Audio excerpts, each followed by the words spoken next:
With us on the interview, of course, is Dr. Arthur Robinson, who is president and research professor at the Oregon Institute of Science and Medicine. This is Marty Stacy, communications director, with a special guest, John Saxon. Dr. Robinson, I know you've been impressed with the Saxon math program. Why do you feel this is so important for this time in history? Well, mathematics is the language of science, the language of science and engineering. Science and engineering are essential to our society and civilization.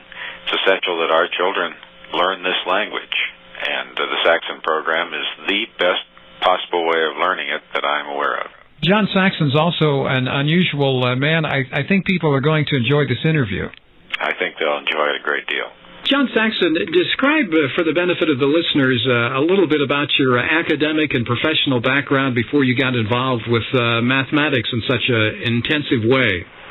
Well, first place is, it might be considered unusual, I don't like math. When the math class, they always made me feel inadequate. And it went on for years and years and years, and I didn't have a very good attitude. But having a good vocabulary, being able to speak the English language, knowing math and knowing some science and knowing history are crucial to getting along in our technological society. And the third time, I didn't have a very good attitude. The third time I took trigonometry at the University of Georgia, my father encountered Dr. Strawn on the street, and he said, "Dr. Strawn, how's John doing in trigonometry this time?" And Dr. Strawn said, "Mr. Saxon, John's smart enough. And he could make an A if he would only come to class. But he's only allowed 4 cuts a quarter, and he's already had 5. And if he cuts one more time, I'm gonna cut him out."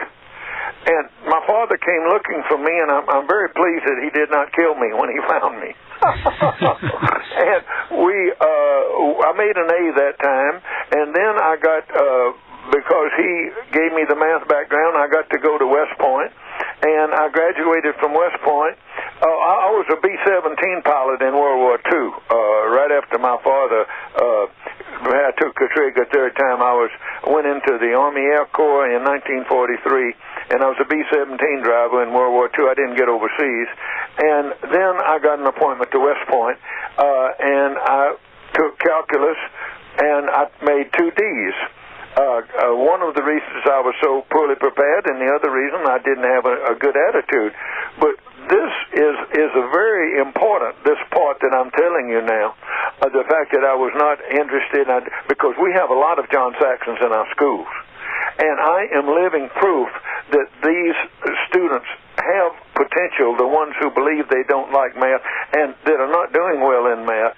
And because I can attribute to mathematics all of the successes I had in life. I graduated from West Point, and then they said, if you know enough math, we'll send you to test pilot school, and he will send you and get a degree in aeronautical engineering, and then you can go to test pilot school. And I did. And I loved being a test pilot. I was a test pilot for five or 6 years for the Air Force, and it was just the ultimate. And then I got too old for that, and I got a master's degree in electrical engineering, and I taught electrical engineering at the Air Force Academy for 5 years. And after I retired from the Air Force, I got a job teaching in mathematics in Oklahoma Junior College, and I was distinguishedly unsuccessful. And so I set out to try to find out why.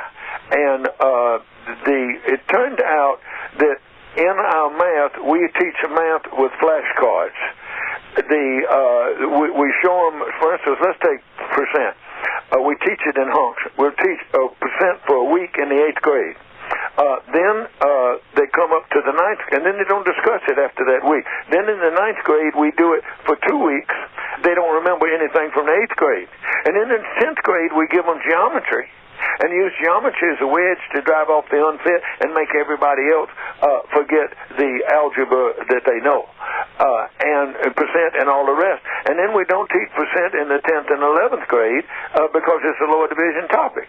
And our kids graduate from high school, and they don't know percent, they don't know this, they don't know that, they don't know anything else. The math books that are out there are just a total disaster.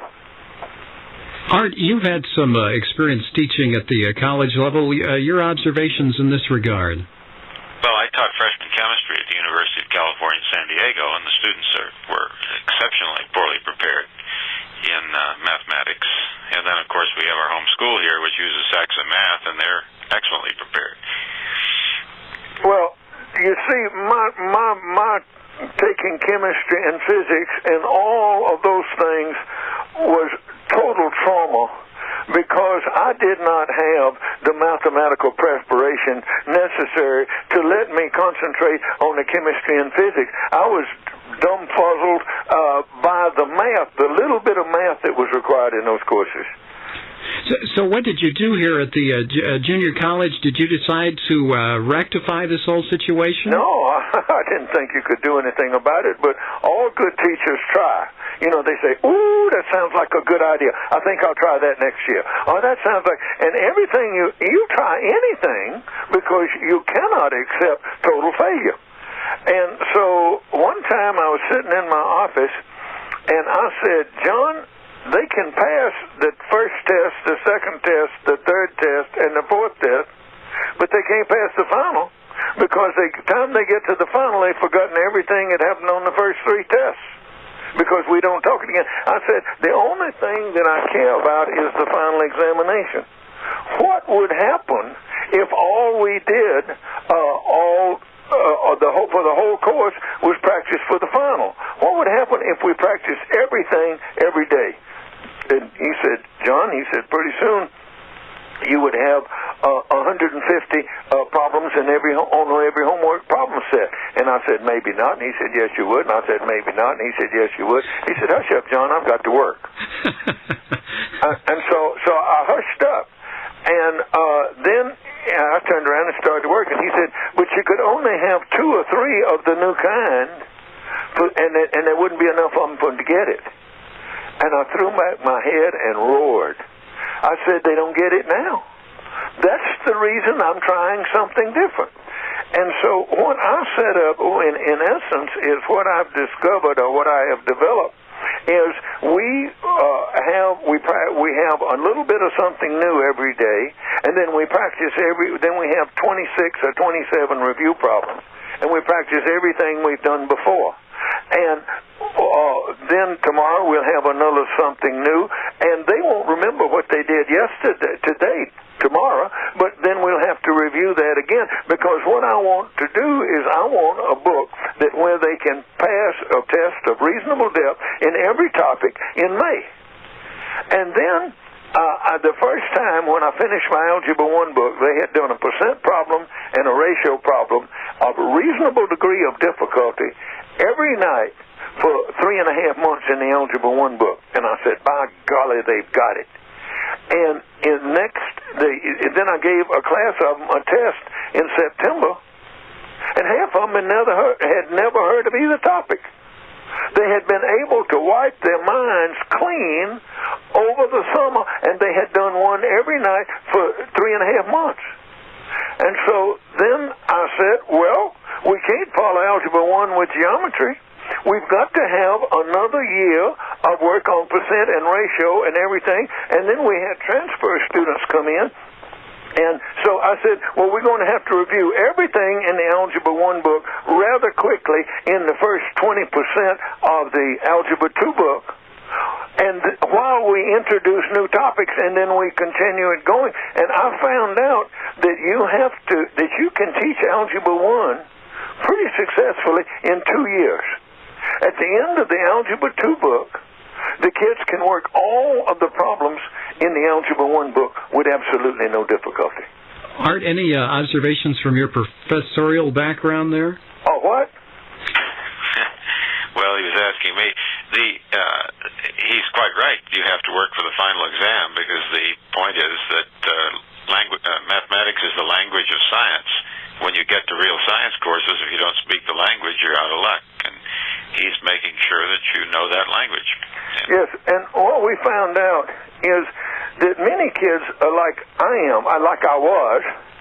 They're just not interested in math. They're interested in what he said, what she said then, what you're going to do Saturday night. Oh, did you see that? And they have short attention spans, and the only way that they can be taught the math that they need to succeed in chemistry and physics and in a high-level math course is through a long-term process of gentle repetition. And if you're going to practice, you better be sure you are practicing fundamentals. You don't have time. The football coach knows that if you don't move before the ball is snapped, you can block and you can tackle, then you're going to win some football games. So that's what he concentrates on. He concentrates on the fundamentals that are necessary for success. And then you say, but coach, when do you do flea flickers and end arounds and fake field goals and all things like that? He says, the afternoon before the game when we were in shorts and we're not doing contact, we don't have time to practice things that are not fundamental during the regular practice sessions. Have you dealt with the process that you kind of indicated there? The kids seem so distracted from academics. Well, yes, but we've had great success. Every school system that has used our books has doubled academic senior math enrollment, triple calculus enrollment, and reduced the number of kids on taking dumb math courses like basic math and consumer math by over 50%. And you know, the Bible says, there's a parable in the Bible, maybe you can tell me, it said, that ends with these words, and all these things were added unto him. You remember hearing those words in the King James Version of the Bible? I remember that. I think it was in the parable of the talents. And all of these things are added unto him. And all of these things have added unto me. Because what they do is what we do is we do it again and do it again and do it again. And of course we change it a little bit. We change John to Frank and Harry to Mary and Watkinsville to Petunkville or whatever it is. We change the wording, but we continue practicing, the problems continue practicing the basic concepts. And every day we ask them 28 of the problems they know how to do, 20 of the problems they can do just almost by snapping their fingers. And so in this method, when we this long-term practice, I continually ask the kids to do things they know how to do, and they get to show off. And the standard book every day concentrates on something new, and they're off balance, and they're frightened. And when in my books, the teachers, I've had 2 or 3 teachers tell me that they came in, say, in January or whenever it was, and they said, well, we're not going to take the test today, we're going to put it off till Monday. And there was an uproar. Because after you've been taught it and after you've practiced it for a long time, the kids look forward to the test because they get to show off. And this was added unto me. I said, I'll beat it into the little boogers. They said, won't they be bored? I said, I'm not running an entertainment show. They're going to do it. They're going to do it as long-term practices. And I didn't know they would like it. Because when you do long-term practice, then you're doing things that you know how to do. And they get to show off when they do the homework, and they get to show off when they take a test. That sounds like kind of a revolution or reformation, maybe I should say, in social structure schools. Oh, yes. One of the things we've had to do is we have a year of geometry in high school, and the kids study the year of geometry, and then they come out and they're real shaky, and they've forgotten everything within 18 months. And so in our series, we do the geometry every night for 4 years. And at the end of the time, it's firmly embedded in their long-term memory. It's just like a signpost on the way to grandmother's. They'll never forget it. Dr. Robinson, you have any perspective here? No, he's right. He's done. Dr. Robinson, what I'm doing is I've written a physics book. Yeah, my son has already finished your physics book. Oh, he has? One of my sons, my second son. Oh, you're using them yourself? You know, then, that he has a real good foundation in physics. Yeah, well, what we've had, my wife got your Saxon physics books with the plan to use them in our home school. Yes. But then she died 6 years ago. Oh, I'm sorry. And at that time, the children, the oldest boy was 12, and there was a boy 10, and a girl 8, and twins 6, and a little boy 1.5 years old. And I could didn't have time to be their teacher, but I just set them up with a classroom, and I made your math series the central thing in their teaching. In other words, 6 days a week, 12 months a year, when they get up in the morning, they do a lesson in your math books. Yes. Work their way through the series. The first, and I was pleased. At first, when I first started them after Laura Lee's death, there was a fairly high error rate, but I was pleased that the error rate dropped, and we made a rule that if they missed a problem, then they had to show it to me, and then they had to go and fix it themselves. And they would grade, they check themselves to make sure that they've worked the problems correctly. Well, the oldest boy finished your calculus books at about 16. My goodness. And then your physics book wasn't available then. Yes. So I gave him the freshman physics books from Caltech, where I was at school. And I was astonished. He had not only learned the math he needed to do this, but his brain had got used to the idea that given a problem, it could solve it. Yes. So he went right into college-level physics books that were never intended to be entirely self-teaching, without any instructor, and he just kept right on solving problems. So then I gave him... Well, may I interrupt here, and I want to continue the story? Right. The standard math books by the major publishers, the major focus in my books is to building a repertoire of problems that can be solved by using particular concepts. And the problems in my books are designed to teach the concepts and concept recognition. And to lead to the result that your child found, I have taught him the basic problems and the basic concept and the basic skills necessary for solving all problems. I understand that. And so I gave him the freshman chemistry book I used at the University of California. He worked his way through that.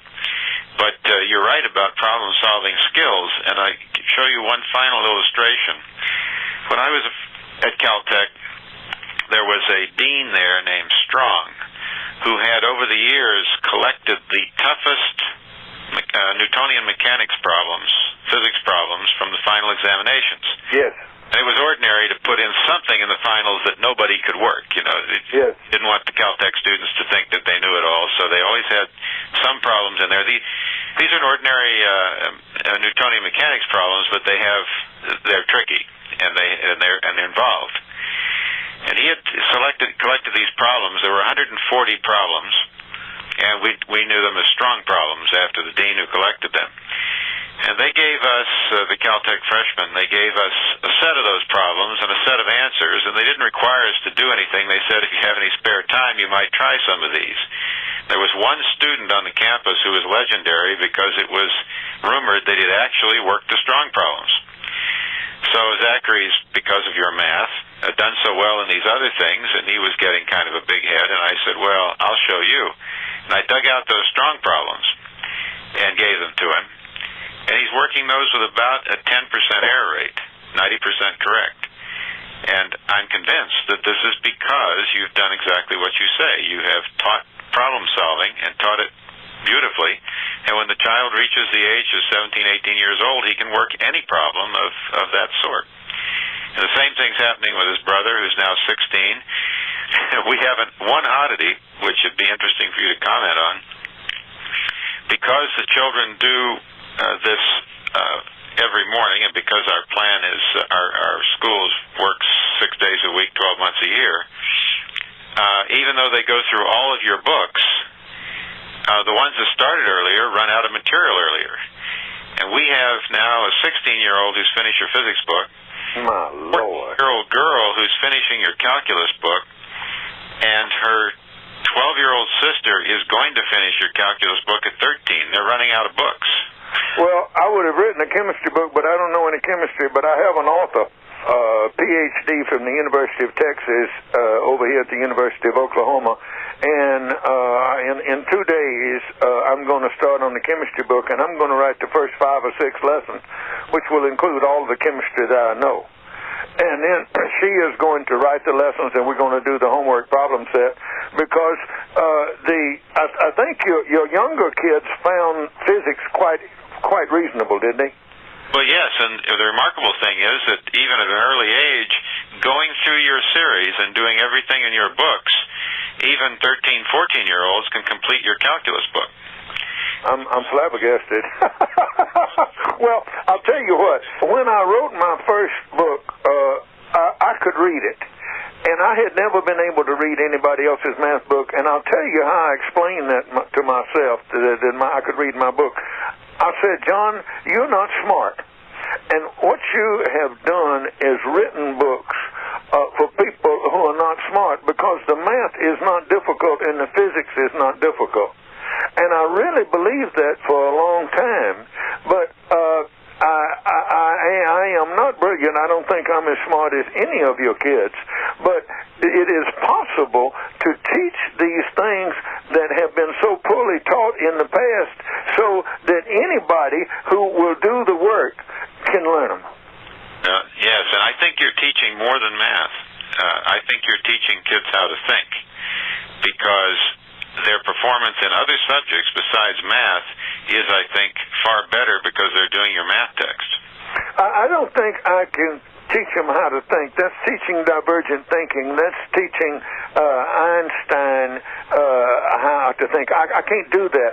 But I believe that I can teach productive thought patterns. That's what I mean. And that will trigger a particular response, and it will give them a starting point to work the problems. And in the back of the physics book, I had worked for a long time on relativity. I could not understand it at all. And then I had a graduate assistant helping me to do that. He was working on a doctorate degree in electrical engineering. And he showed me about local simultaneity, the difference between local simultaneity and distant simultaneity, that thought process that Einstein developed for his first step in relativity, and it was not difficult at all. And I was just amazed and thrilled that I could follow Einstein's basic thought patterns for his relativity. Now, of course, some of the advanced stuff just leaves me cold, because no one has been able to explain it to me in a manner that I could understand.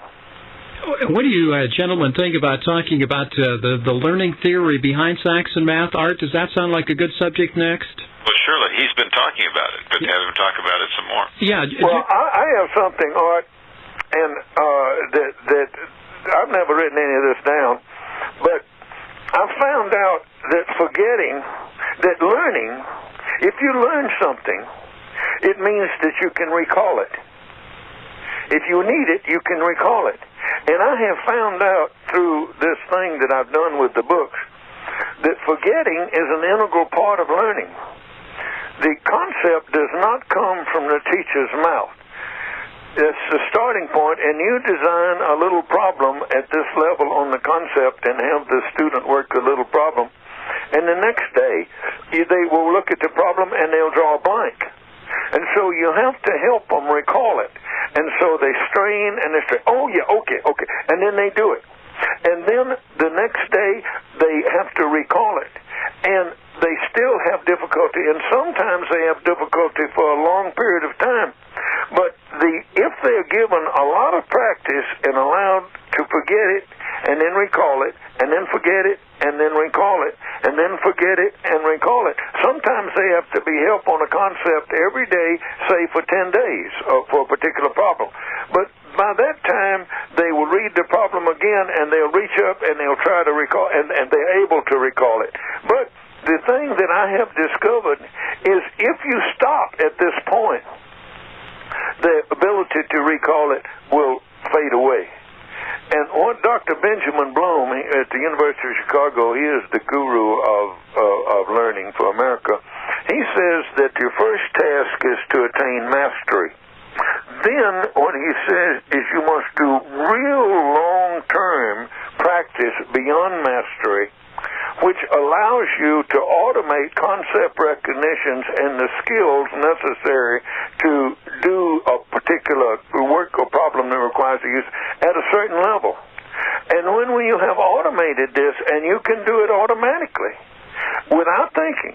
It frees the mind to consider the problem at a higher cognitive level, and then you can work on automating the same concept at the higher cognitive level. Does that make sense? Yes, it does. Yep.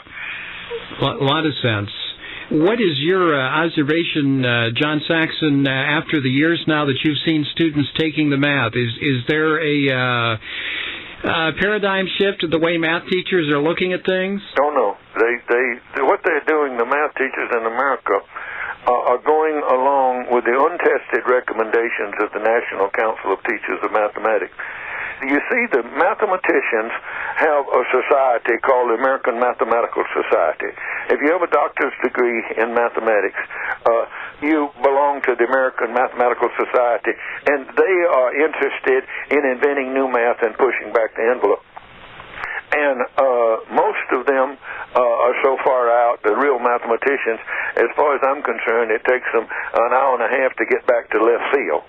They're way out in Neverland. And the people who can't handle that, they get a bachelor's or a master's degree in mathematics, and then they run down to the School of Education and take 60 hours of show and tell and become doctors in math education. And these people are noted for the fact that they have never produced any original problems, solved any original problems themselves.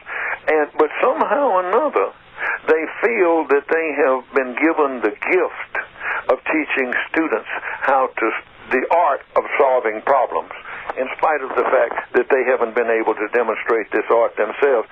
And it all started with the new math. Now, the new math was in the 70s, and there was a professor named Bagel. He was a mathematician at the University of at Yale University, and there was they had started these committees of real mathematicians to see if there wasn't a better way to teach math. And about that time, the Russians launched the Sputnik, and then the cry went up, the Russians are getting ahead of us, the Russians are getting ahead of us, and we're going to have to do that. And so these mathematicians went together and threw together some of the things that they thought would help us, and it was the foundation of the new math. Now, they said when they started out that they didn't know anything about teaching lower-level math, and so they were paired with a high school teacher. Every one of them was paired with a high school teacher, and the high school teacher was supposed to be able to tell them what the students were able to comprehend. But the high school teacher is not going to argue with a theoretical mathematician, and so they came up with this thing called the new math. And then the mathematicians went back to being mathematicians, and they left it with the math educators. And they came forth with this national drive to teach these things that had never been tested before, and it didn't work. And it lasted for 10 years. Then the math educators said, well, what should we do now? This is not working. And so they came up with a document called the Agenda for the 80s. And one of the things the Agenda for the 80s came up with, it says we're going to put calculators in every elementary school in America. We are going to reduce the emphasis on what we've taught in the past. So they ran that for 10 years, and that didn't work. Now they have the National Council of Teachers of Mathematics, which is the organization for people with degrees in math education. They have come up with a document called the Standards, and they have decided to re-emphasize the use of the calculators in elementary school. They are going to de-emphasize the teaching the addition and subtraction fact. They're going to greatly de-emphasize the teaching of long division, and the disaster is going to get worse and worse and worse. And the reason is that the National Council of Teachers of Mathematics never test any of their theories before they're forced on an unsuspecting nation. They say, we have gotten together 5 or 6 or 7 or 8 of us, and this is what we suggest, and then a whole nation is required to go with it. And so this is the reason that my books have been used primarily in small schools where the teacher can go to the principal and says, I'm not happy with what my kids are learning. Can I try the Saxon books? And she said yes, and the teacher finds that they work. Now, when you get to a big school system like a metropolitan school system or a big suburban school system, the math is run by the math educator, somebody in that department, in that school, who has a doctor's degree in math education. And they have been taught how to think by these math educators, and they are greatly influenced at the national level by the latest fads suggested at the national level. And this organization says that I don't know what I'm doing. They don't know the difference between drill and practice. And they claim that what I'm doing is fine mindless drill, whereas if you talk to the teachers who have used it, they will say that that's the last thing I'm doing is fine mindless drill. It's long-term practice. And so the math teachers in America are not allowed to go out and find books that work, because the Saxon books are really, I hate to use the word, but it's very understandable, badmouthed by the members of the National Council of Teachers of Mathematics. They said, I am not teaching higher order thinking skills. I am not teaching students how to solve original problems. And the way that you teach solving of original problems and high-order thinking skills is to build a tremendously firm foundation on which the students can stand and reach from this firm foundation for higher understanding. Art, my observation in listening to you and to John is that it seems that mathematics is a known science. There's a finite number of facts that a student needs to know. It looks to me in a way like we've been unwilling to come to grips with that. Well, the mathematicians will tell you that this is not true. It's not a finite science. And I tend to agree with them, but I think there are not finite number of basic skills. There are a large group of basic skills that we know and basic concepts that students must understand in order to go higher. I don't believe that arithmetic. I don't even believe arithmetic is finite. And I have the young man who is the president of my company, Frank Wang, has a doctor's degree in theoretical math from MIT, and I can't even discuss with him the things that he works with. And he and all the real mathematicians in the country are working on concepts that they can't even explain to me what the problem is, much less how to work it. Art, your observations? Well, yes. You see, in science, science moves along. These theoretical mathematicians are out working in areas that are not relevant to physical science at the present, but that math will be ready when physical science gets there. The advance of physical science has gradually used the math that theoretical mathematicians developed at a time when there was no use for that math. And they don't know whether it's going to be useful when they invent it. Right. So the theoreticians are out there working on something. But the important thing is that these people who are in science and engineering and want to live in the technological age can understand the math required to understand the age they live in and to advance that. And this new concept for the 90s you just mentioned, the calculators and the de-emphasis of arithmetic, I know that's a disaster. I've known many outstanding physical scientists. One of the characteristics by which they recognize each other, because there are a lot of people who say they're scientists, but they really aren't. They're not much good at their subject. But the way that first-rate scientists often recognize each other is by their speed at mental arithmetic. I'm just talking about multiplication, division, subtraction. The idea that you can't put a calculator in your head, and you can't think quantitatively unless you can do rapid mental arithmetic. I just, day before yesterday, Martin Feynman, who was the discoverer of carbon-14, we went up to Oregon State University where he gave a lecture on nuclear physics and the discovery of carbon-14. That lecture was filled with instances where Feynman was doing rapid mental arithmetic during the lecture and doing it orally. He'd do it verbally so that people in the lecture hall could follow this. Without being able to multiply, subtract, add, and divide rapidly in your head, you couldn't have followed his lecture. but there was nothing more than arithmetic in that. Dr. Robinson, you are familiar with Richard Feynman. Did you read Genius? No, but I heard Richard Feynman. I knew him a little bit. Oh, you did? A lecture on the new math.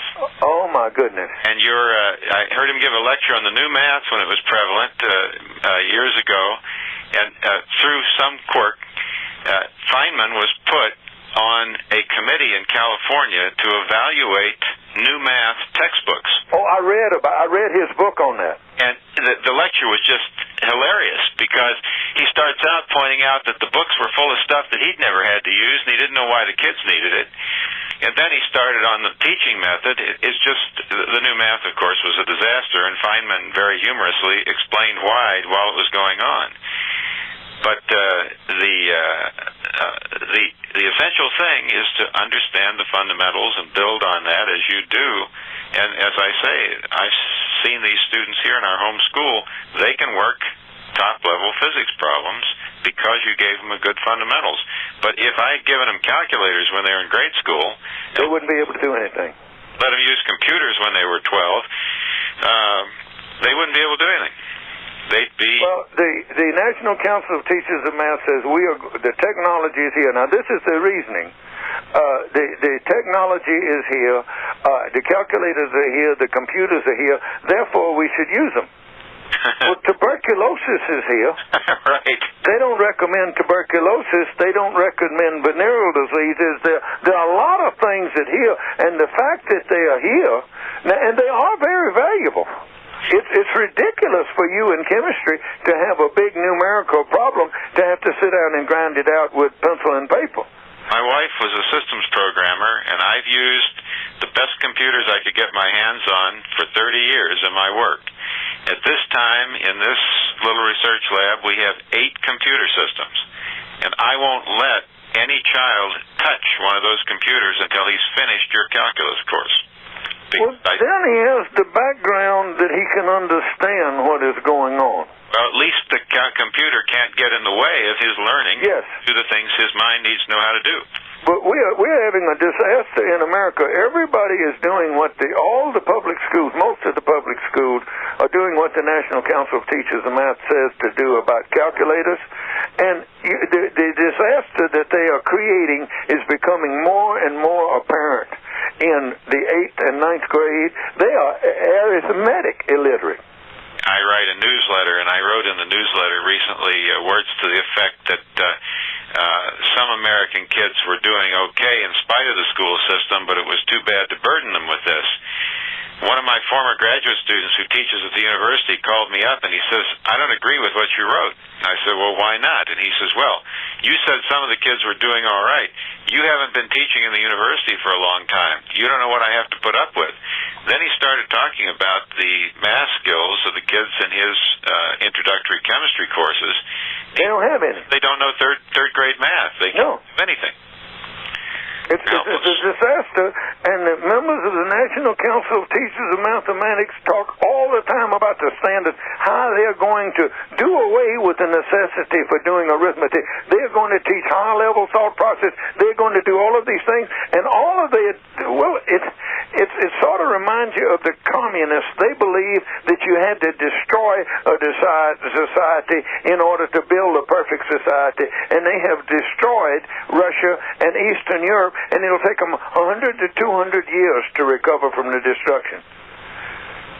I'm just beside myself. I'm going to be 71 years old on 10th of December, and there's nothing I can do about it. All any one of us can do is light our own candle.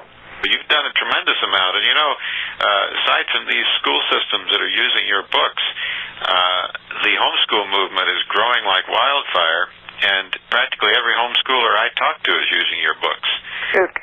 That is a very rapidly growing movement, and your books are very well suited to it because they're self-teaching, so that you can put those in a home, and whether the parents know math or not, the kids learn it. Well, if the parent will work with the child, the parent will learn the math along with the kid. It's not hard.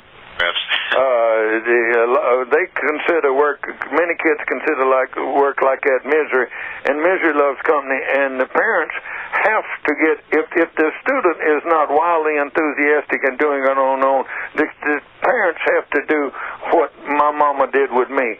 I remember when I was in the second grade, she backed up my education all along by saying that I did my homework, and she was teaching me to spell. And she says, spell cat, and I said C-A-T, and she said, spell us. And I said, I don't know how. She said, U-S. I said, U-S. She said, say it again, U-S. She said, spell rat. I said, R-A-T. She spell us. I said, I just did. And then we went around, and she came back to us about 7 times, and she wasn't getting my attention. And I lived at 201 South Court Street in Quitman, Georgia, and this was in about 1931. And last year I was back there, and I went back to that room, and I asked the lady if I could walk in the house where I spent my 4 years. I was from the 4 years old to first grade to 8th grade. And she said yes. And I went back there, and I could pick out the places on the floor where the 2 parts of the pencil broke when my mother broke it over my head for not being able to spell us about the 10th time she asked me. She just broke that pencil over my head, and then we kept working on spelling us. John, I tried respectfully to read your critics. It looks to me like they're not tremendously fond of reading the research. Well, what they want to do is read research is done in a school of education, and coming out was statistically significant. Now, every school, I'll give you an example. Hillary Clinton's high school is Maine East High School in suburban Chicago. 6 years ago, they started using my books. At that time, they had 2 sections of calculus. This year they have 10 sections of calculus, and their College Board scores for this huge suburban school system is up 19%. Now, this is not a nice Jewish neighborhood in a real select area of North Shore in Chicago. This is a multi-ethnic neighborhood, and they have been able to go from 2 sections of calculus to 10 sections. And this is really extreme, but most of the schools have been able to triple their calculus enrollment. That school went up by 5 times, and we have schools like Wheatland, Wyoming. They have 100 kids in the senior class this year. They have 25 in calculus. And if we can do that all over the country, we can save our country from being purchased by the Japanese. Talk about your philosophy of monkey see, monkey do. Well, this turns out, this is another thing that they say that I'm only doing blind line this rote, but kids learn which words are bad words and which words are good words by saying them. And when they say the bad words, they get wrapped in the bottom and they say, don't say that again. And most of the things kids learn is they repeat the things that they have heard and they repeat things that they have seen. And many times they don't know why you should do it that way. And the math educators say that you should teach the child to, quote, understand, unquote. And they keep talking at the child and telling the child the theory, why it will work, and the child does not understand. And therefore, the child is unable to do. Well, what I do is I take the problem, the concept that I want to teach, and build it into a little problem. And then I teach the child how to work the problem. And, Doctor, you probably had this happen to one of, I know it happened any number of times to your kids. One of your children would have been doing something for about 3 months. And they really didn't know what they were doing, but they knew this was the way to do it. And after a long time, they say, oh.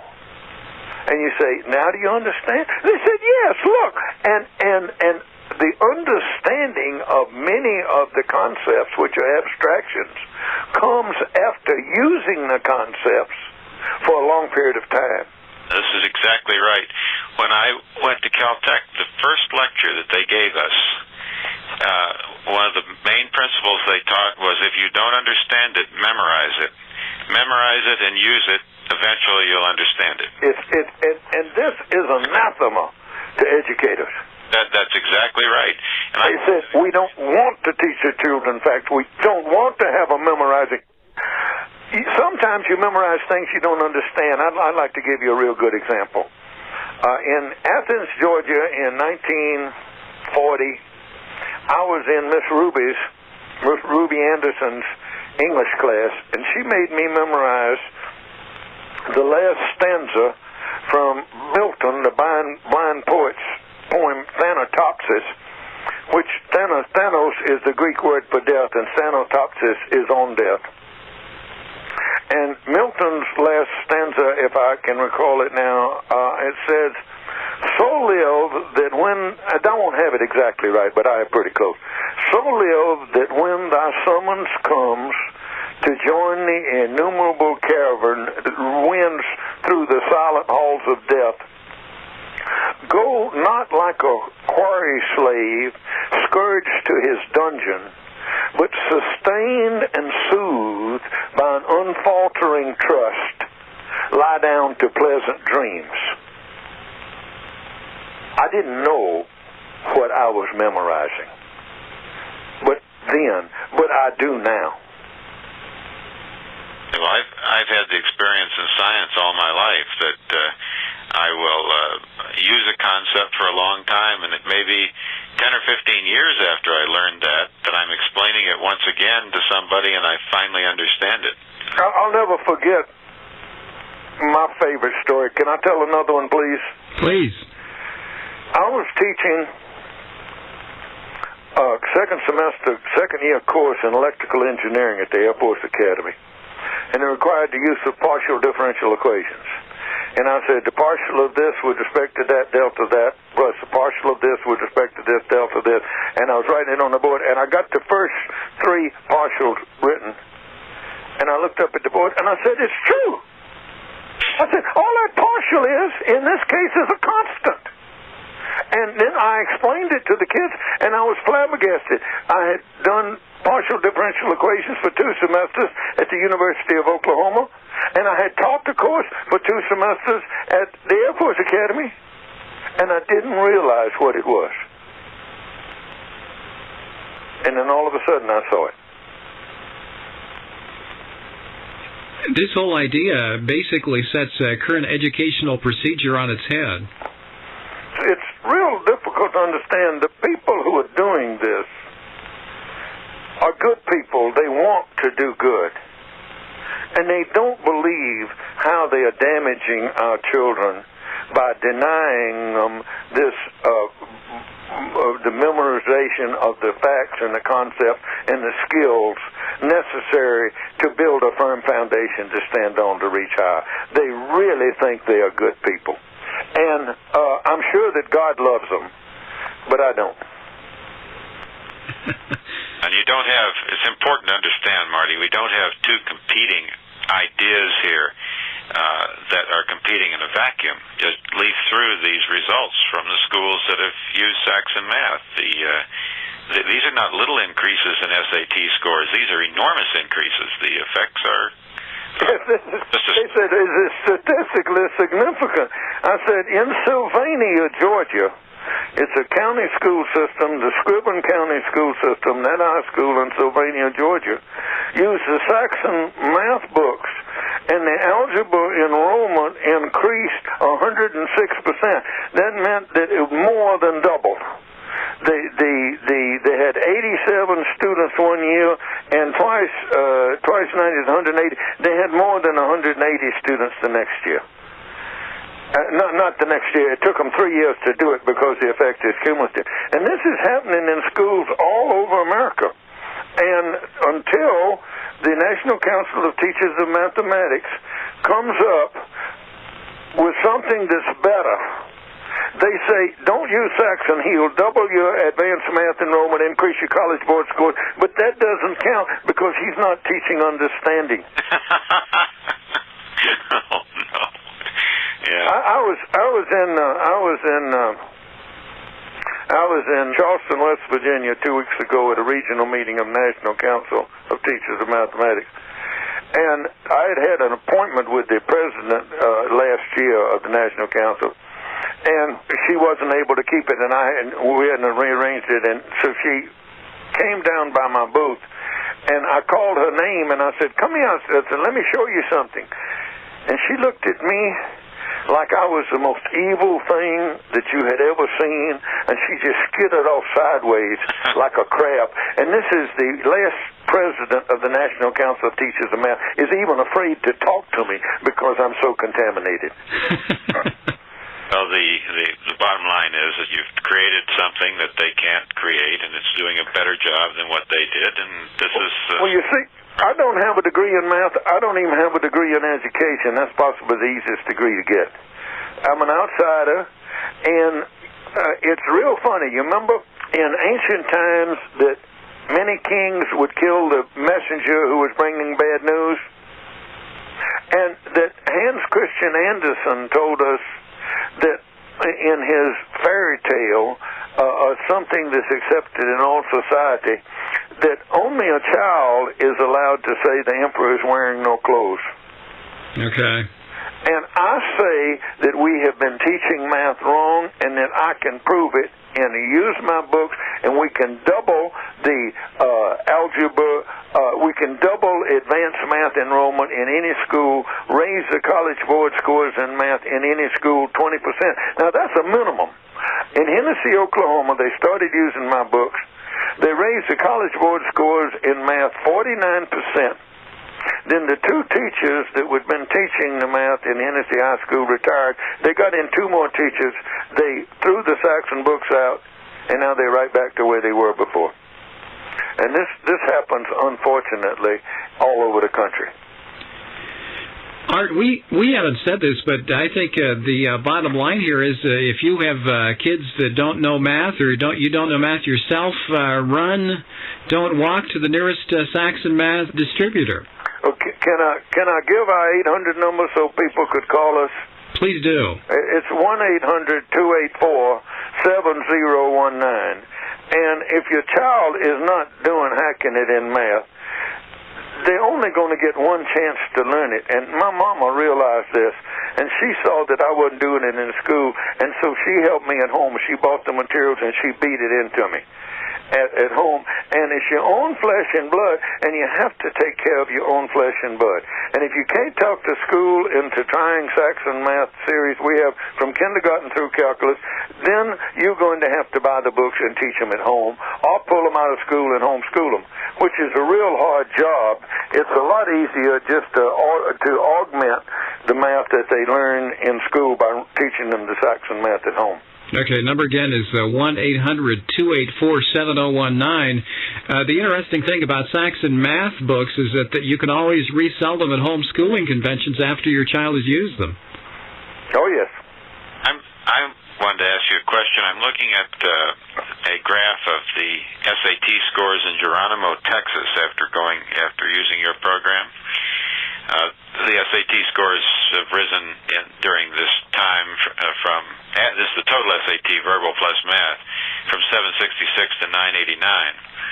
But the interesting thing about this graph is that they have broken out the math scores so that you can see the verbal scores too. And they also are going up. It's my feeling, I mentioned something like this earlier in the interview, and you didn't want to take credit for it, but it's my feeling that your math program also improves their performance in non-mathematic subjects because of the discipline it gives to their mind. Well, I teach them how to read for meaning. Yes. This is particularly in the 4th grade, 5th grade, 6th grade, 7th grade, 8th grade, 9th grade. The word problems, if you're reading for meaning, there are certain things that when you read them that should trigger certain responses. And we work real hard on this. I don't ever bring that up because that's too difficult for some people to believe. But I believe it is true that my observations here, this graph I'm looking at on this one school with your things, I think the students have higher verbal performance because of this math program. Well, now I just happen to have this chart that you have with Geronimo, Texas, and I think that it might be possible that a school that is innovative enough to go out and find the Saxon math might be improving in other areas too. Has possibly gone out and found a good phonics program for teaching reading. I understand, yes. And another good program for teaching English. I'm very hesitant to claim. I didn't expect you to, but I think it's something we should think about, because I think in our home school it's true. I think the kids do better in everything because of the math. Even the discipline, because the math is interesting, and because it's being taught in this manner, the first thing that, in my experience here, the first thing the student does in the morning is to work his math problems, work his Saxon math lesson. That determines his mindset for the rest of his work in his schoolroom for that day. Or I'll use an example on myself. If I come in the morning and I start work, and the first couple of hours are productive, then there's a much higher probability the rest of the day will be productive, even if I have several interruptions. Whereas if the first 2 hours are unproductive, then I go downhill from there. I think just the fact that they have such a productive and good experience with their math from the Saxon math in the morning, if nothing else, gets them off on the right start intellectually for the rest of the day. Besides whatever real content it may have, they gain confidence. They sit down and they work the problems from the repetitive problems that you mentioned. They learn a little new concept, check all this, and they have the self-confidence in their math. Then when they go on, they do better.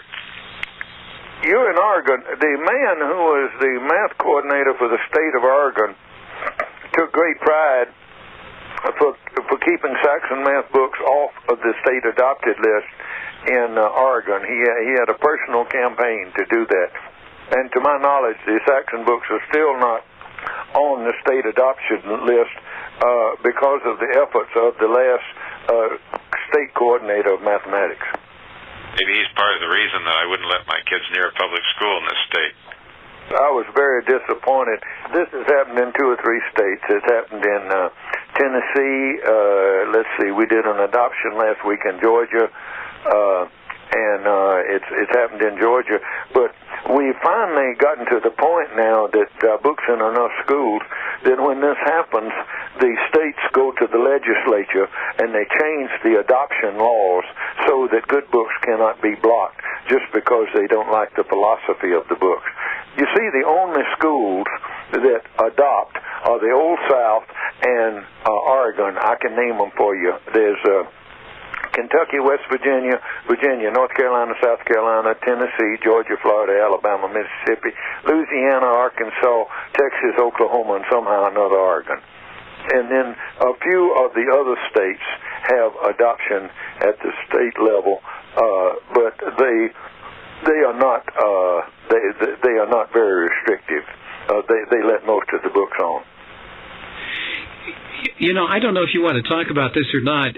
One of the things I picked up here that's kind of fascinating is the confidence factor that the students get, and from Art's perspective, the critical thinking skills that kids get, and yet it would seem the education establishment doesn't recognize the confidence factor or the understanding that kids get when in fact that ostensibly is behind a lot of this outcome-based education and whatnot. Yes, they don't understand it, and they refuse to accept what's right in front of their eyes. I don't think the people are bad people. I don't think they really mean to damage our kids, but they are doing a lot of damage. Do you want to talk about how you created the Saxon Math program? Now, you've got physics. You're going to be working on chemistry. Can you describe, for the benefit of the listeners, the actual technique you used to build the program? I mean, because in some ways, now that you have done this work, in many ways, ultimately, as time goes by, a lot of so-called math textbooks are going to go by the wayside. How did you actually structure the problems? How did you sit down to write those? That's real interesting. I was teaching a class at the junior college, and I'm a pretty good talker, and I had taught this class, and I did exceptionally well. It was really good. I was a good lecturer. I had them right in the palm of my hand, and they understood. I could see it in the eyes. And then it was so good that I got through a 60-minute lecture in 20 minutes. And I looked up at the clock, and I said, my goodness, I said, they would shoot me if I let you out 40 minutes early. And I said, now, let's everybody go to the board, and we'll work a couple of these problems, and then I'll let you out 20 minutes early. And so they said, fine. And fortunately, we had blackboards all the way around the room. And just to show how astute I was, I gave them the same problem that I had just worked on the board. And they all copied it on the board. There were 27 of them. I'll never forget that number. And then they copied the problem on the board and stared at it. They didn't have the slightest idea what I'd been talking about. And so I said, all right. I was really shocked, and I said, now I'm going to work the problem over here on this board, and don't copy it. If you understand what I did, turn around and work the problem yourself. But if you don't understand, signal for a fair catch, and I'll come help you. And 22 of them turned around to try the problem, and 5 of them signaled for a fair catch. They didn't even understand it the second time. So I walked over here and showed one of them how to do it. I walked him through the problem. Then I looked over there at Marcia, and Marcia had done it, and Jim hadn't. I said, Marcia, show Jim how to do it. And then I had other people who had worked it show others how to do it. And then I gave them another problem. And in the next 40 minutes, I got every Tom, Dick, and Harry, and Jane, and Sally through 6 problems. And so I went down to my desk and got a cup of coffee and put my feet up on the desk. And I said, John, how did you learn to work math problems? I said, well, I could work them if I'd worked one like it before. And I said, well, how'd you learn how to do it the first time? Did you read the book? Can you understand? I said, nobody's ever been able to understand a math book. Did you ask the teacher? I said, the teacher couldn't tell me. I couldn't understand. I said, how did you learn how to do it? I said, I'd ask a friend. And I said, what would you ask them? I said, how do you do it? And they said, how do you get the answer? And then I said, don't you care about the theory or the concept? I said, no. All I want to do is get the answer. And so they would say, you turn it upside down, take it over here, and change the sign on the bottom, and that's the way you do it. And I said, will it work every time? They said, yeah. I said, now do this one. And they do it. And I said, now do this one. And it worked every time. So I would say, okay, then this is the way I learned the math. But it was all a set of gimmicks. I didn't learn the proper way to do it until I started teaching. And so the next day I came up to class and I said, all right, now boys and girls, and I said, now let's do this problem again. And I put them to the board again. And about half of them attempted it, and the other half just stood there and looked at the board. They had worked 6 like it the day before. And so the first day I realized that the only way that they were going to learn how to do it was to do it themselves. And the second day I realized that they couldn't remember what they had done yesterday. So long-term practice, and I finally decided that long-term practice on fundamental concept was necessary. And so the next fall semester I tried it, and I just started telling them where to learn how to look the problems up in the book, and I gave them homework that was repetitive. And it worked real well, I thought, and at the end of the year, one of the students said, Mr. Saxon, she says, what you have done is better than anything I've ever seen before, but it's still not fair. And I said, why is it not fair? she says, we don't have a book. She says, why don't you write some words so that if we forget how to do it, we can look at your words and remember how to do it. And if she had said, why don't you write a book, none of this would have happened. And so I thought that was the most reasonable request, and so I started to write the words for the students to do it. And the first book came up by accident because after I'd done it for the whole semester, I realized I had a manuscript. Now, while I was writing the book, on the first day, I would teach a little of this. And they really didn't understand it. And then so I would give them some practice problems, and I couldn't give them any more on this tomorrow. So I said, what should we do tomorrow? I said, well, let's do a little of that. And so then that night we'd have a little of this and a little of that. And then I said, now what are we going to do the next day? And I said, well, we can't have any more of this and that because they've got to practice them for a while before we jack up the level on these. And so I said, well, let's do a little bit some other. And I said, well, when are you going to have some more of this? I said, in about a week. And so I went down and put a little more of this in a week and a little more of that. And if you look in the table of contents, all other math books are written in hunks. And it looks like my book is written by a spastic that's because there is no continuity in the topics that are discussed in the lessons. Have you found out, Doctor, the continuity comes in the homework. And so it just all happened totally by accident.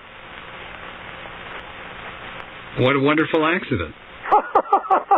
Well, it turns out it was, because I figured if something this simple would work, why hadn't somebody thought of it before?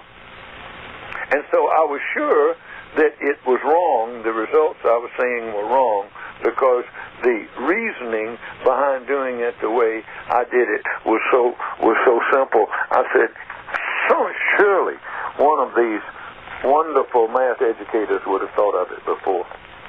And they haven't. And then what? You mortgaged your house and did all sorts of things. Went around. Oh yeah, my mama died and left me $20,000, and I had. I knew I could do it, and because everybody who goes bankrupt knows they can do it. This is the first idea of going bankrupt is to be bet on a sure thing that you thought of. And so I had mortgaged. My mama died and left me $20,000, and I'd saved $15,000. That was $35,000. And at that time, you could still get money for your house in Oklahoma on a loan because it was during the oil boom. And so I went down to the bank, and they gave me $45,000 on my house. And I had a friend who owned a publishing company showed me how to subcontract the book, and I got the book out, and I had 10,000 books in the warehouse and no teacher's edition. And Time Magazine gave me a page and a half 2 months later. I can't explain some of the things that happened to me without God thinking that God had a hand in it.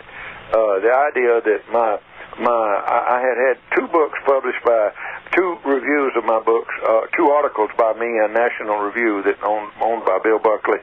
And then I called Time Magazine, and I was fortunate enough to get to talk to a researcher, and then they had a story that fell through, and they had to have a story.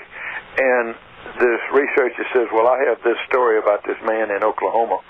And so Time Magazine ran the thing. My first book came out in October. Time Magazine gave me a page and a half on December the 21st, 1981. My book had been out for 2 months. And so I sold on the basis of the Time Magazine. Everybody was so desperate to find something that worked. 25,000 books the next year to get my house back. And then I started writing books frantically. And I still don't know what I'm doing. But I know that I couldn't learn it the way I was taught, and that I really didn't care about the math anyhow, and that if they didn't have me do long-term practice, I wouldn't remember. Much of the math that I know, I took so many math courses, and about the 3rd time that something came up, I said, shoot, that must be important. I said, I had it in the last course, and I had it in the course before that. They must want me to know that. Well, I always maintain that being bright is, in essence, figuring out that something is important after they've told it to you several times. Well, my life life has been a history of not listening to what people say, and so it's really amazing that I was able to do what I have done, because nothing else I have ever done has really succeeded before. I didn't graduate from MIT. I'm talking to this this Caltech graduate here who has spoken to Richard Feynman, and I am just awed. I don't even know anybody who has. You're the first person I've ever met that's ever spoken to Richard Feynman. There's thousands of such people. You are describing an idea, which or a methodology, just well known in advanced science. If you're, for example, a physicist and you decide you want to attack a problem in biology, or a chemist or something, typically a scientist can't make a lot of progress in his own field because he thinks just the way all the other hundreds or thousands of people in the same field think, and it takes something unusual like Isn't that strange? But I don't think Watson was a biologist, was he? I don't. Watson and Crick? Well, that's an unusual story. But let me finish this. Go ahead. But when a scientist changes fields or goes into a field that he isn't trained in, he's likely to see things that the people in that field don't see. And there's one rule that is very good in this, and that is, don't read anything in that field until you've thought about it a lot yourself. Otherwise, you'll think just like the rest of them. In your experience, you weren't trained to make all the mistakes that the math educators were making because you weren't paying attention to them, and that's why you succeeded. I sort of figured that out. I said I wasn't trained in the field, and I didn't know what the proper thought processes were. And when I started teaching math at age 50, I said, this doesn't make any sense at all. Had you been well trained, you couldn't have done this because you would have been well trained in all of their mistakes. Well, that's why observation. That's why you've made such a wonderful success of this. You talk about Feynman. He did the same kind of thing. He liked to go down and play with problems in biology, and I'm sure he didn't read the literature first. Well, one of the things that I got from Feynman, his books were really, much of his work, those lectures he did for Caltech freshmen, they were really physics lectures. Well, yeah, they were big time physics. But the thing that I admired about reading Richard Feynman, when I didn't understand a lot of the things, he did not think physics was sacred. He did not think you had to speak the sacred language. And I remember the time when he said that, that if light comes straight to you, and if it can find another path that will allow the light to get to you in the same length of time, it will take both paths. And that is the way he explained mirages. And that the light can go straight to you and you can see it, but if it goes down on the highway, the light travels faster in the hot atmosphere, and it can take the curved path down and get to you at the same time, and you will see both of them. And Feynman says, now how does light know which of these other paths to take? He says, does it smell them out? And he said, well, sort of. And then he went on for the official explanation. And as soon as he said that light smelled out these other paths, I could understand that. That's country boy talk. And he did a lot of that in his breakthrough thoughts in physics. It sounds to me like the average parent, average child can pick up a Saxon math book and virtually guarantee himself by the end of high school that he'll be functional in math. No, he can't pick up the book. The parent, I disagree with you on this. I believe the parent has to be in there with the child. I don't think it's right to ask. If they had asked my mother, with my attitude, had asked me to take a Saxon math book and work through it, I would not have done it. Okay. She bought me a lovely desk to study at, and I would go in and I would put my work I was supposed to be studying on the top of the desk, and I would put the novel I was reading in the drawer, and I had very good hearing, and as soon as I heard the door start to open behind me, I would carefully slide the drawer shut, and there, for all intents and purposes, was her young son John studiously studying. Well, she should have stayed in the room with you and gotten that. Well, yes, she would have done a lot better if she had done that, but she felt that she ought to trust me, and she shouldn't have trusted me any further than she could throw me. It was these 6 children here that have either gone through or are going through your math program. Well, it sounds like somebody is there with them in the morning. No, there's an additional parameter. My desk is in the same room, and I work there. Yes. Oh, yes. Yes. You just can't give the books to the kids. But they might read something that's very evident to the mother or the father, who has the same level of math expertise that they have, and they would not be evident to the child. They have got to be helped. Well, now wait. The help I give them is that I work in the same room and set an example. I never help them with the problems. Well, I can just tell you, your children are probably as unusual as you are, because there are very few people who have cut the mustard at Caltech. No, I don't think they're that unusual.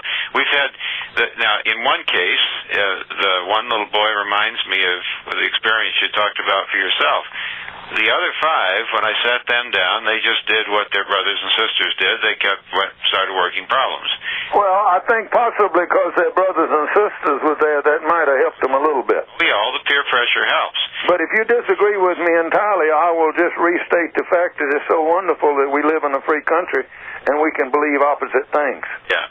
Because I did this thing from my root, and how I ever got through the math and was able to do this will always be a mystery to me. But this last little boy I was going to mention, not the last one in age, but one little boy, didn't do that. He did about what you described in yourself. He sat there and looked at the book. Now, he couldn't have the novel in the desk because he wouldn't have got away with that. I was in the room. Mm-hmm. He stared at the book for a couple of months before he started. Eventually, he decided, well, he's going to sit there. He might as well work the problems. That's true. Let me ask, we're just about out of time here, Art and John. John, of people who are sympathetic to the Saxon math program, what is their chief criticism? Do they criticize it for time or drudgery? And any chief criticism you get from your sympathizers? The people who use my books, 99% of them are so thrilled with what their students are learning. They have never seen it happen before. And the gains are so extreme that if they have any small doubts, they don't voice them. They just overjoyed with what they have seen. My big critics are the critics who have never used the books or who a teacher who will walk in the room, say a 9th grade math room, and say, "All right, now get your book out and do your lesson," and they won't do it. They've got to be helped. The only way, if the child works all of the problems in one of my books, then he knows everything that I want him to know. If he can find a way of skipping problems or skipping lessons or not working all the problems, he isn't going to learn very much at all. Art, we have about 4 minutes. Any parting questions here? No. Well, John Saxon, I want to say personal thanks for your work. We use Saxon math in my home school, and I know Art feels the same way. We're grateful for your work. We trust that God will bless you for that, and trust that thousands, maybe hundreds of thousands of people will get turned on to the Saxon math program. Thank you very much. It's not going to go away. I'd like to thank you on behalf of my family, too. You've made a great difference here. Thank you so much. I appreciate that. Well, Art, very fascinating interview, fascinating man. It would seem that this man has the possibility of changing the face of mathematics knowledge in the country. Well, he's provided a tool. and it's up to the rest of us to see that his tool is used. Your belief is that most children, if given parental encouragement and maybe I should say intolerance of deviation from the path. You saw that little difference we were having, and I think the difference is we didn't have time to talk about it, but he probably might agree. I think the difference is because he is looking at the children in the schools in the country as they are, and his method can change the amount of math they're learning. Well, not just the amount. It can change the whole fundamentals of their education. But he's thinking of them as they are. When I think about them, I think of them in a home school the way I think they should be. But most of them aren't that way yet. So you could say, it'd be fine for me to say, well, I got 6 kids to sit down and they did their math and they had to do that. They didn't know any better, and I wouldn't let them out of it if they had complained.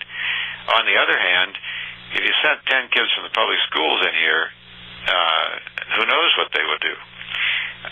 He's saying that the child needs someone working with them.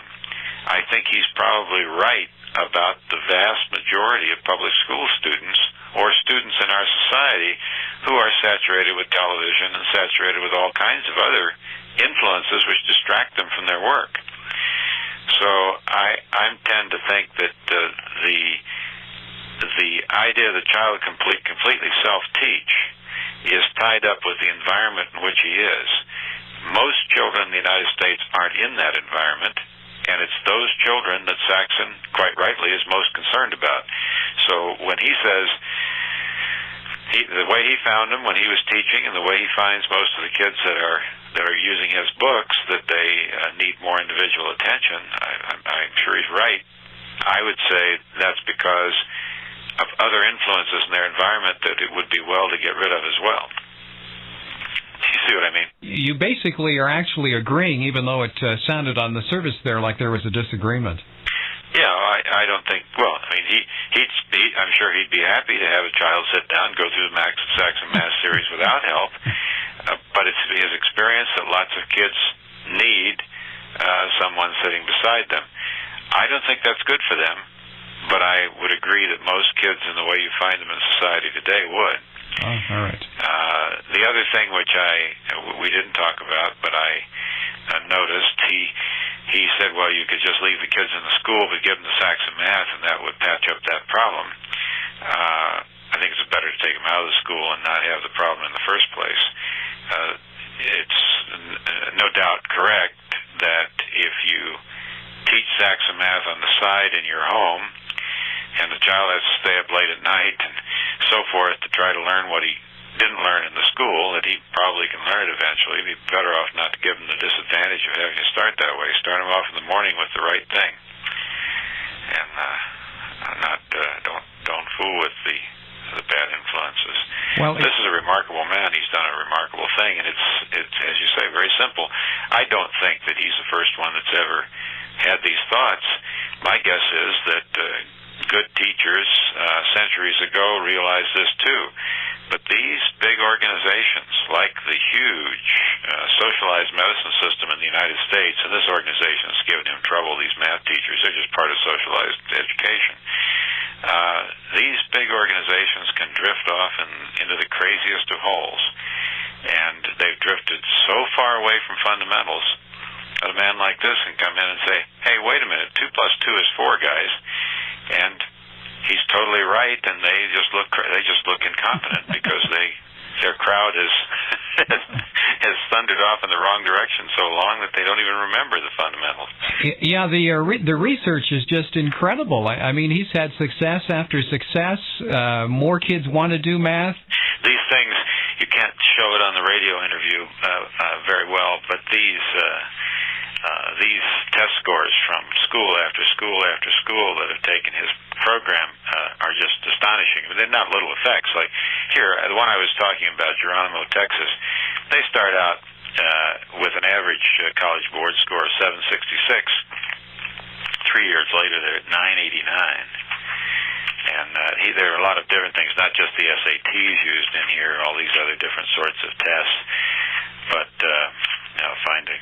It's just these are not little effects. These are overwhelming, huge effects. And as he said, the establishment, socialized education people, there's nothing they can do. They admit that the scores go up that much. They just say, well, there's something else there that we're teaching and you're not testing it.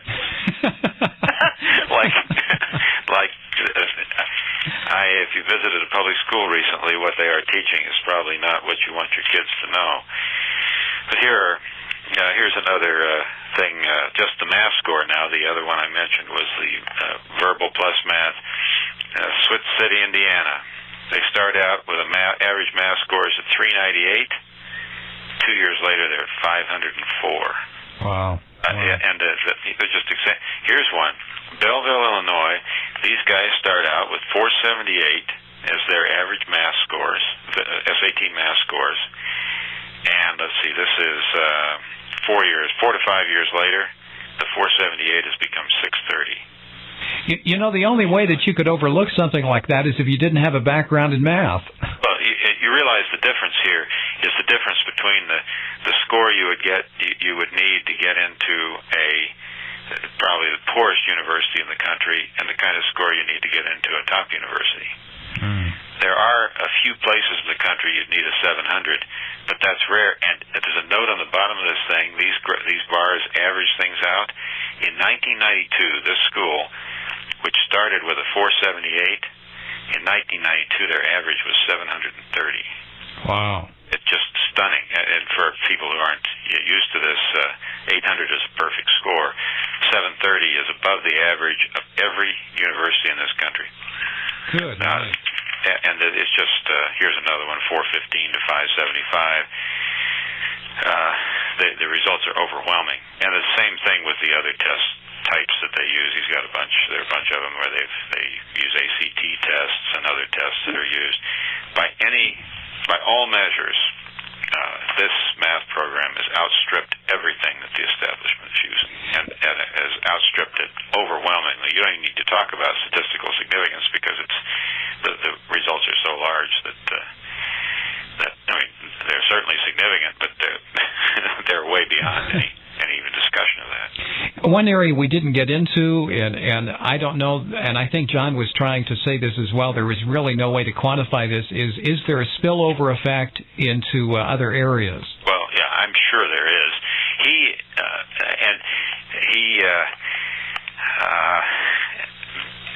kind of admitted there might be, but he's in a position that, he's well known. This tape is going to be distributed widely.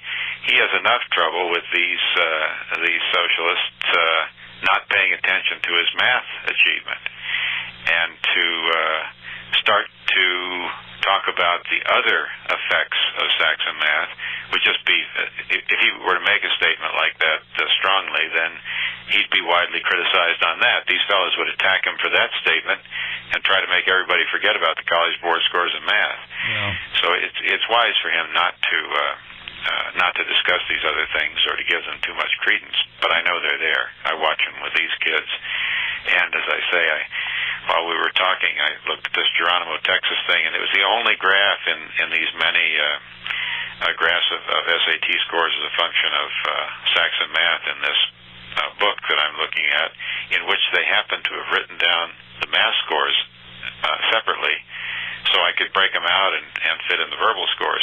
And he's right, the school maybe just advanced in many ways, and they were pushing up the verbal scores some other way, but as I said on the tape, if you get a good start in the morning, if you do nothing but get a good intellectual start in the morning, you'll do better all day. Yeah. And there's no better start you can give a kid than a set of Saxon math problems. Okay, the Saxon math number, if you missed it, 1-800-284-7019, 800-284-7019. Dr. Arthur Robinson, the director of the Oregon Institute of Science and Medicine. Dr. Robinson, why don't you give the Institute's address if folks don't have your address?